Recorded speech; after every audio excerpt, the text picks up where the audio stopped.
Good evening, everybody. John again to play some Immaculate Grid.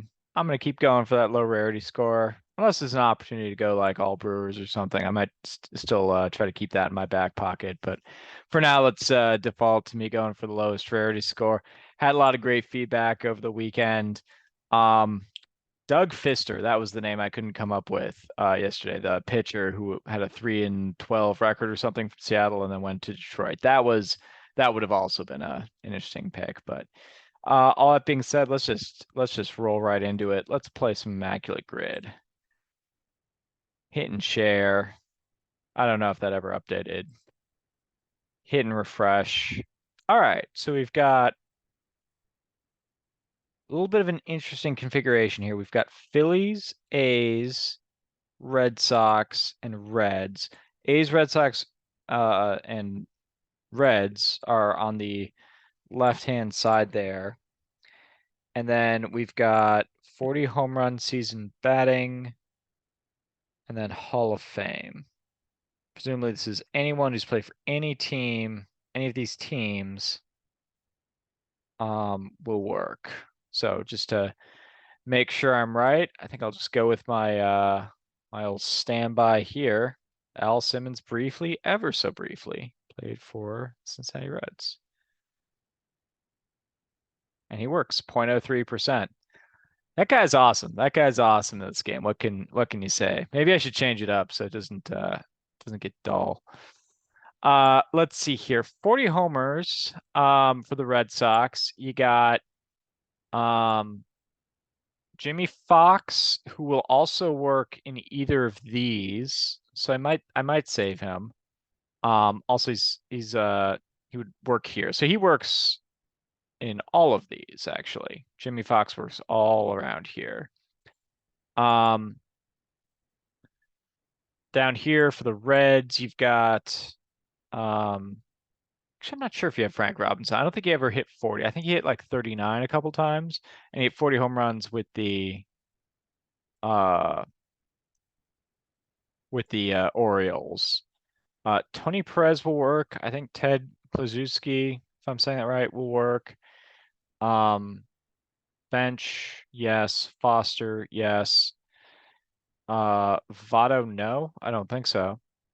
Um, Adam Dunn works like 5 years in a row. Hit exactly 40 in most of those years, as I recall.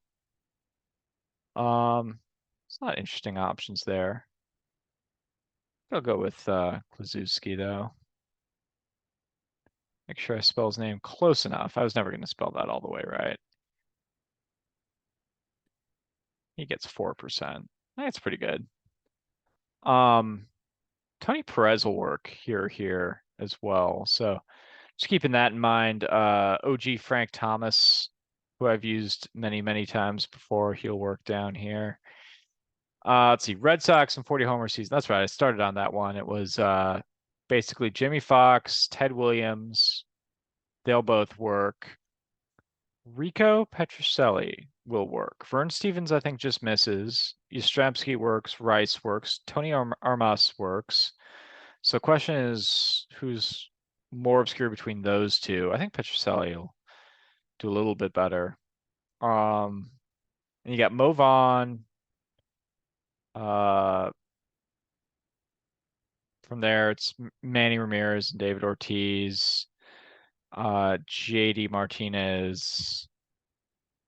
Yeah, I think that's the crew. I'm gonna go with Rico here.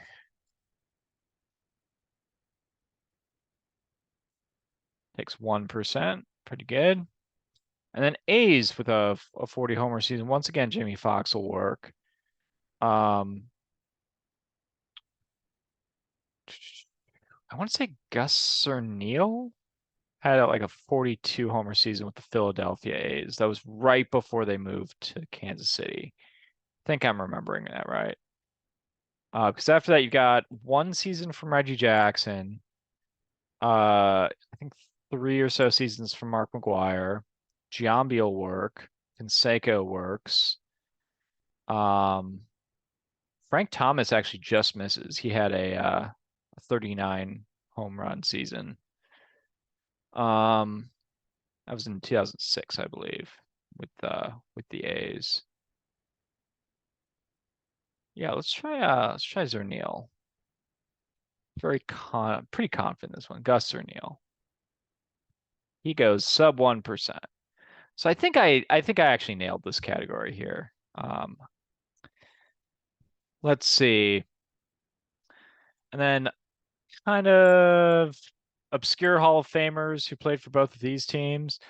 If we're going all the way back, I've done Rube Waddell before. I think he'd be an interesting pick. Home Run Baker. Um,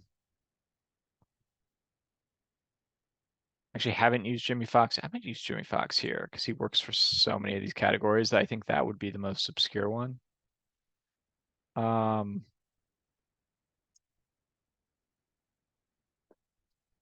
and then Catfish Hunter works. Vita Blue works.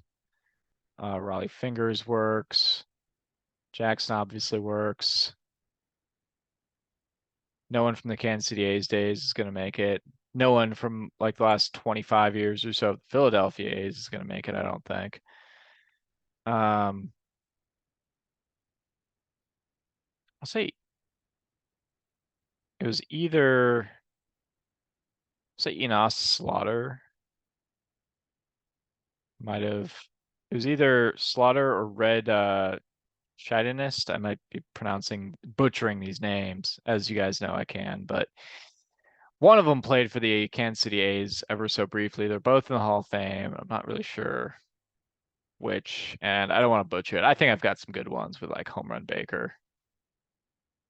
Uh, Nap Lajoie. He'll work, I think, in either of these. Yeah, let's go. Let's go old school a little bit. We'll go Home Run Baker here. He goes sub 1%. We can go Nap Lajoie here. I know he briefly played for the Phillies. He goes 1%. And then from there, I think Tony Perez will work here. And he also works here and here and here. So he covers a bunch of categories. Um, and I could round it out with the original Frank Thomas, perhaps. Um, let's see, other Red Sox who are in the Hall of Fame. Babe Ruth is in the Hall of Fame.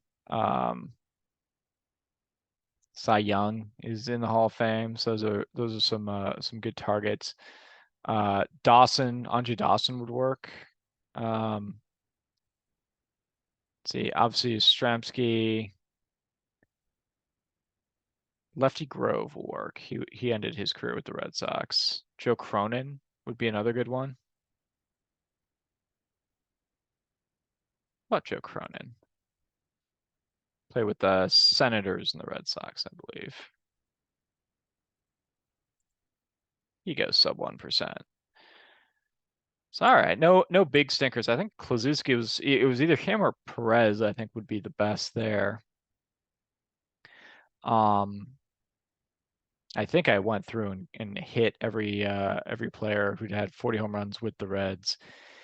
And then yeah, Kurt Schilling I think will be a pretty popular one there.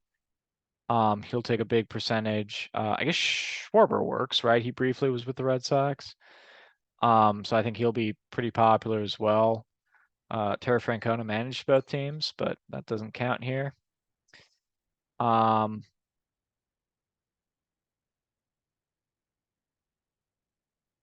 yeah, let's go Jimmy Fox. Since he works for so many, it's kind of Jimmy Fox days. So let's play him here because I think that's the more obscure. He goes less than 1%. I've got a pretty good team here. I've got I've got 5 Hall of Famers here. And why don't I just make it an even 6 with Tony Perez. Pete Rose and Joe Morgan will both work, and they're both from that kind of era. So will original Frank Thomas. I feel like I use him a lot though.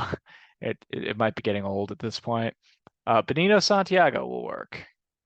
I think we've decided Benito Santiago hits both teams. He hits a lot of teams. He doesn't usually do as like, but when on the rare occasion I do remember him, he actually scores a lot higher than I would think. I think I'm gonna go with Perez. And my logic with Perez, obviously, he was a big part of the Big Red Machine. And then there were him and Pete Rose and Joe Morgan were all on that 83 Phillies team that won the pennant but did not win the World Series. They even had Sports Illustrated cover together.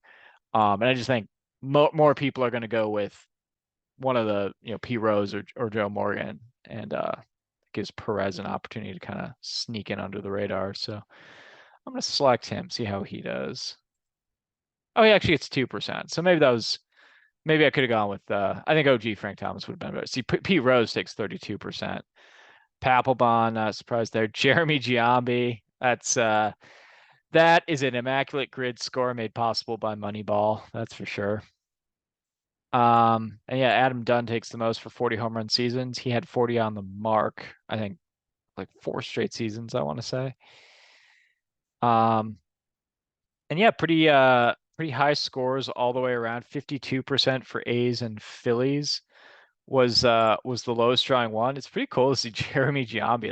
That is a reference right there. So kudos to everyone paying homage to the great movie slash book Moneyball. But I'm pretty happy with a 10.